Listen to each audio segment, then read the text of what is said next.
Magandang umaga, ngayon po ay araw ng Martes, February 13, 2024 at narito po muli ang update sa lagay ng panahon. Shareline ang nakakaapekto sa eastern section ng Southern Luzon at Visayas, habang northeast monsoon naman nakakaapekto sa nalalabing bahagi ng Luzon ayon sa Pag-asa.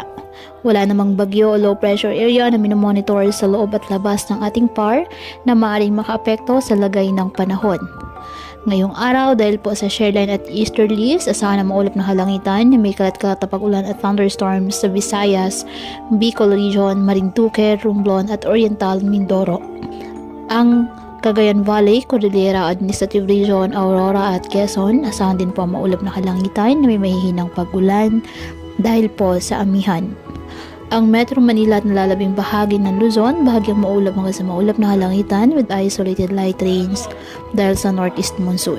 Ang nalalabing bahagi ng bansa, apektado po ng easterlies at localized thunderstorms. Kaya patuloy po natin na pag-iingat pa din ang ating mga kababayan sa pantapan po ng mga pagbaha at pagguho ng lupa at ugalin po na magdala palagi ng payong o kahit anong panangga sa ulan o di kaya na may sa init ng araw kapag lalabas ng ating mga tahanan.